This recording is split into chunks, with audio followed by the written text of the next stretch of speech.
I'm Lydia. I'm Ed. We're friends with a playlist for everything. And it turns out we both have one called Survival Songs. And it got us thinking, what are other people's survival songs? So we thought we'd find out.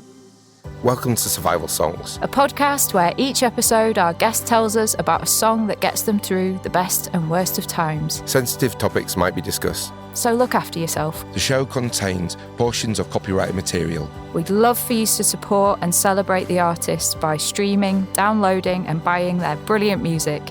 And go give our guests a follow on social media. Help us grow the community of survival song listeners by joining us over on Substack and add to our public playlist on Spotify. Links are in the show notes. We hope you enjoy the show. It's another episode of Survival Songs. You came back and we're glad you did. It's Lydia again this week, and I'm speaking to the amazing, thoughtful and brilliant Ruth Charnock, who is a queer writer, tarot reader, artist, creative mentor, facilitator and lapsed academic. She makes work about feelings, music, sex, knots and words. She is the author and editor of Joni Mitchell, New Critical Readings, and is working on a book about tarot and queer motherhood. She is one half of the collaboration Witching the Institution with Karen Schaller, and newly the co-steward of the Beyond Form creative platform alongside Sarah Amsler. I loved this conversation, and it's no surprise after hearing the projects that Ruth has been involved in that her choice is Hejira by Joni Mitchell. White flags of winter chimneys wave truce against the moon in the mirrors of a modern bay from the window of a hotel room. So that was a little bit of Hejira by Joni Mitchell, which is the survival song of today's guest, the wonderful Ruth Charnock. Good morning. Hello. Thank you for doing this. Thank you for inviting me. I'm so pleased. This is a gorgeous song, and not one that I knew very well before you chose it, although I've been waiting for someone to choose Joni Mitchell because survival and Joni, right? Exactly. How did you meet this song? How did it find you? It found me probably through the Joni Mitchell album that everyone will have heard of, which is the album Blue. So a really good friend of mine, Joe, ripped me, this dates this story, ripped me a copy of Blue for my 21st birthday. And I'd never really listened to Joni Mitchell before, other than Big Yellow Taxi, which is the sort of most popular Joni Mitchell song, I guess. And I always in my head actually got her sort of confused with Joan Baez. They were in a sort of cluster together where it's like, which is which now I feel, I mean, not appalled by, that'd be too strong, but just a bit like, why did I confuse them other than their names sound similar and they're around at the same time? But I'd never really listened to her. And Joe is basically one of those people in my life ongoingly who's like, you need to hear this. Mm-hmm. And he's always ahead of me with music. So, and I trust him implicitly as well. So when he told me that, I was like, okay, all right. And it was the day after my 21st birthday. And we were sitting in our living room in Norwich. We lived together, smoking, very hungover. And he put this on, Blue, and I just was completely floored by it. Like, I was probably on the floor anyway, but I was actually floored. And from that point onward, I became completely obsessed with Joni Mitchell. In like, I mean, I wasn't that far past being a teenager, but in that sort of teenage way where you just have to have everything. And a few days later, I went to Robin Hood's Bay with my dad and my stepmom, and I bought from a record shop there all the Joni Mitchell CDs that they had. Wow. And one of them was Hejira, which the song Hejira comes from.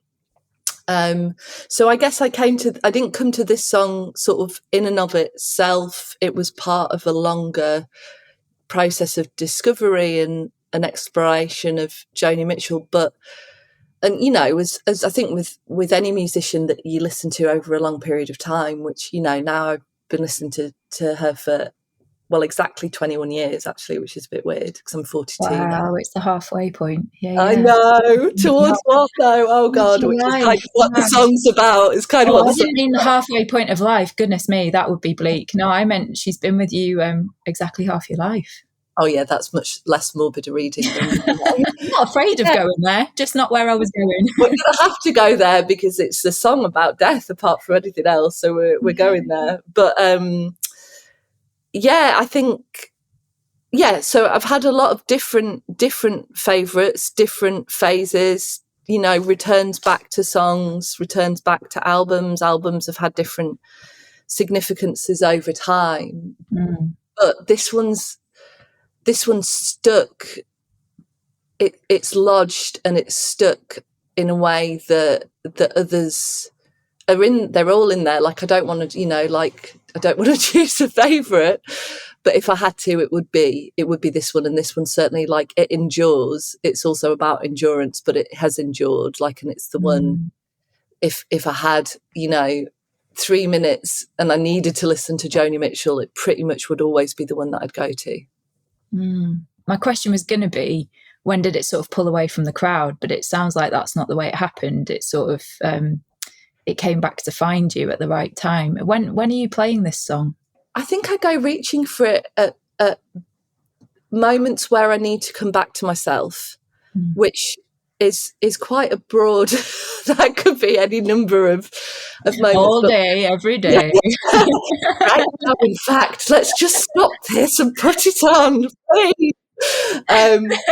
I think in moments, but it served as in moments where I felt lost and I've needed to come back to the centre of myself, and I've needed to be reminded of some big things, which is a song of big things. I was thinking about this morning, and I was thinking, like, she delivers it in like a series of like koans, I guess, which are like short pieces of wisdom. You know, it's a word, just a word. I think it's Japanese, but it means. Yeah, say the word again. It's not a word I've heard. Koans, yeah, Koans. So it's kind of like, look, we're this, we're going to feel this. You're going to experience this. This is what life is, you know, and it does flick between, you know, we and I. So she does go back to the first person because it has that sort of function as a kind of wisdom dispensing song. I think I've gone to it in moments where I needed those moments of wisdom, but also where there was something good had happened that needed to be marked with a and this is a big life moment sort of a song, you know. Sure.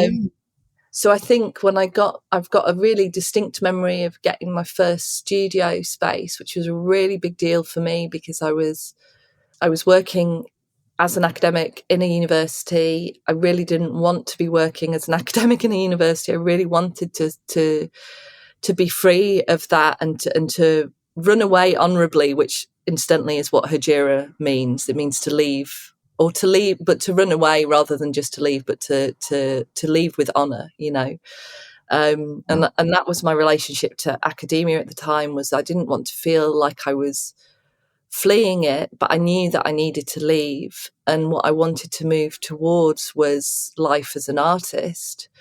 Yeah, when I got my first studio space, which felt like the first time that there was a really possible portaling into that life, pretty much the first thing that I did, as I was sitting on the floor in my studio, nothing in there, like amazing light coming through the window, golden hour, I think it was, probably about this time of year actually, was I had a sheet of A3 paper and I wrote one of what at the time was like my favourite couplet from the song.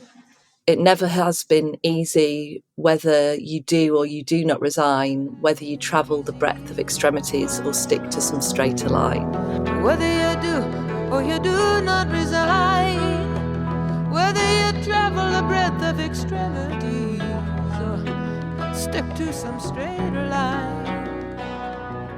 And I was like, this this moment in this studio is about me choosing not to stick to a straight line. Like, it's about me choosing to step into a more expansive life, to feel that a more expansive life is available to me, to feel that a more expansive version of myself is available to me. And also something about queerness as well, I think, which I don't know that I would have fully named to myself at that point, but something about not sticking to straight lines has come to feel like it was about choosing a queerer life as well. So I think, yeah, it's been there in moments of like lostness, but it's also been there in moments of foundness as well. Sounds like there's a sort of bravery piece to it, that it's the song that either creates the container or the conditions for bigger bravery, or acknowledges that bravery has occurred here. Yeah, like bravery was here. Like Joni's witnessing the bravery somehow because she knows it, and she knows it, and you resonate with the way that she knows it. Is that couplet that you described just now, is that the bit that you always wait for, or are there different moments for different moments?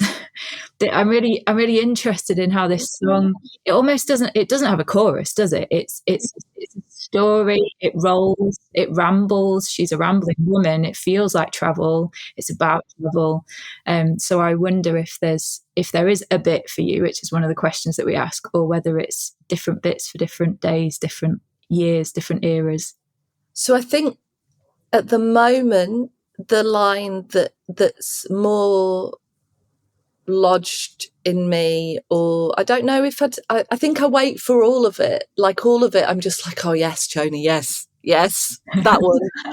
But I think the one, if I was thinking about like possible tattoo lyrics, which I do think about, and do feel, I do feel the need for some. It's going to sound a bit weird, but for some Joni on my body, I mean, she's on my body anyway in all sorts of ways. But if I was thinking about specific lyrics, the one that's with me at the moment is a bit later on in the song. And it's where she sings, we're only particles of change. I know, orbiting around the sun. But how can I have that point of view when I'm always bound and tied to someone? We're only particles of change, I know, orbiting around the sun. But how can I have that point of view when I'm always bound and tied to someone? It's just so good. And I think what I really love about this song, among the many things that I love about it, is her refusal to resolve those kinds of contradiction. That she's just like, I can know this thing, which is that we are made of atoms. Those atoms change. We're all changing all the time. Like, there's nothing fixed about us, absolutely nothing. We're in this bonkers scenario where we're on this piece of rock that's spinning around another piece, like, it's crazy. She can hold that and she can name it. The logical sort of conclusion from that thought would be, okay, well then we're all radically free in some way and radically indeterminate, and we could be anything, or we already are everything and nothing, and all of these things. And then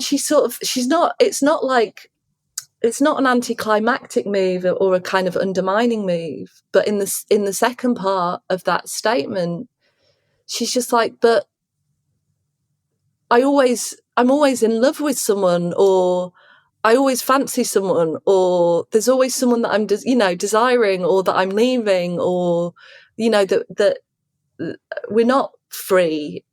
We're free and we're not free, and it's difficult to hold on to the thought or the recognition of our like endless indeterminacy, when also, I don't know, you fancy like Bob from the Chippy or whatever. I mean, I feel like Joni would never fancy Bob from the Chippy, but whatever the like Joni equivalent of that is, I mean, hey, I could fancy Bob from the Chippy. He's shoveling chips. What more do you need? I fancy chips a lot. I'm interested in, I think you've alluded to it in lots of separate places of this conversation, but if you had to speak to what survival means for you, if it helps in specific relation to this song, what kind of survival are you speaking to when you choose this? What does survival mean for Ruth Charnock?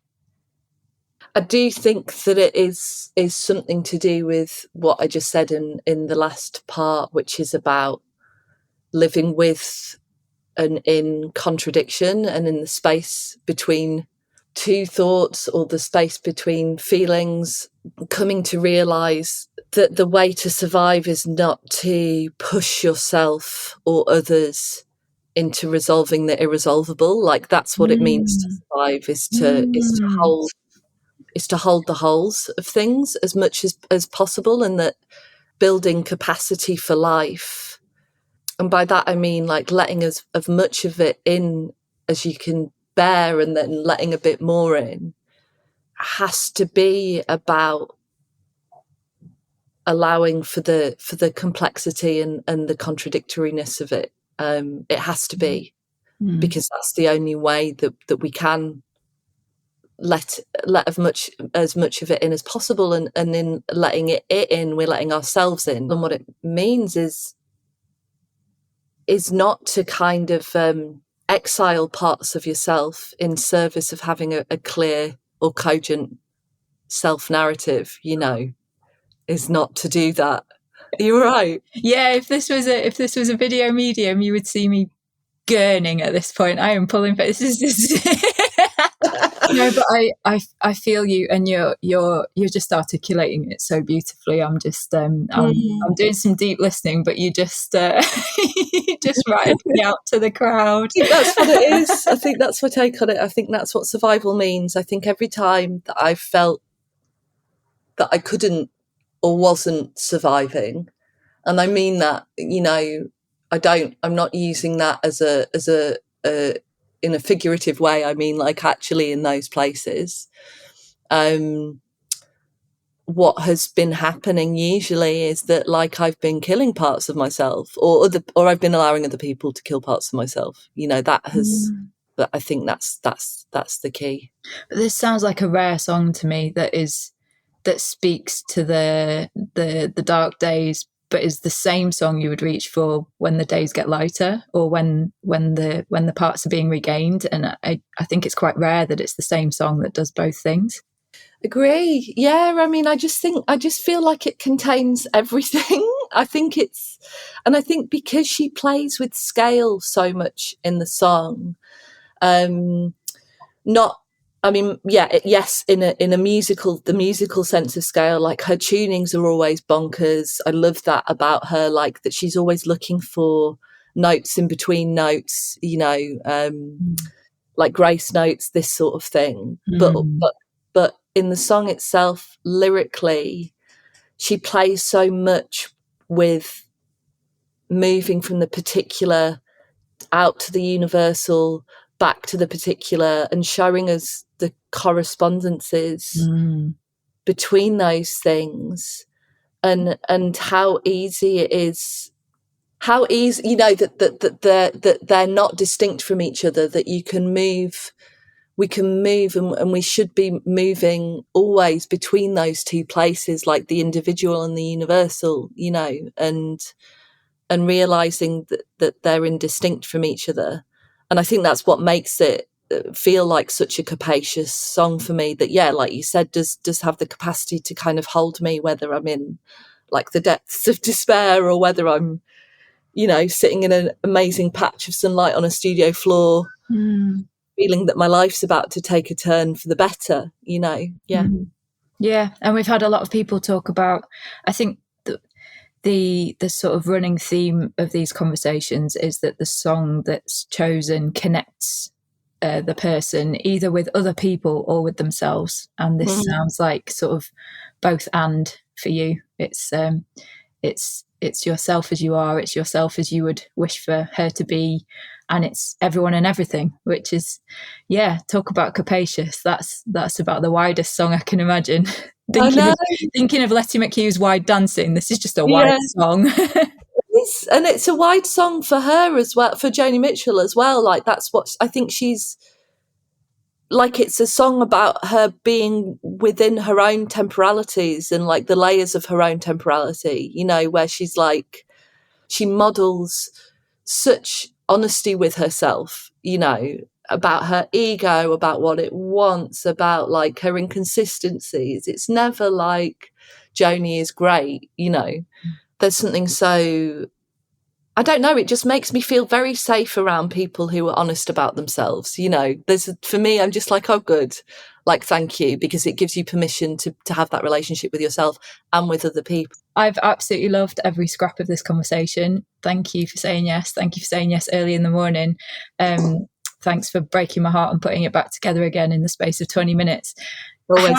How do people find out more about your work, get in touch with you, see what you're up to? You've got so many strands to what you do. Plug yourself, please. So you can find me on Instagram at Ruth Charnock. You can find me on my website, which is ruthcharnock.com. I, a few years ago, edited and wrote part of a book about Joni Mitchell. So if you're interested in her and in reading some brilliant writing about her, that came out with Bloomsbury in 2019. It's called Joni Mitchell New Critical Readings. And then, any other things that you're interested in that I might do, like writing, editing, tarot reading, you can find out more about all of that pretty much on my website. Thank you so much for doing this. I love you loads. I love you loads.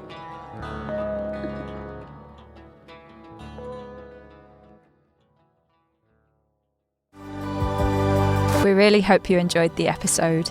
If you want to support the podcast further, you can choose to upgrade your subscription on Substack. But most of all, we'd just love it if you told your friends about what we're up to. Thanks for listening.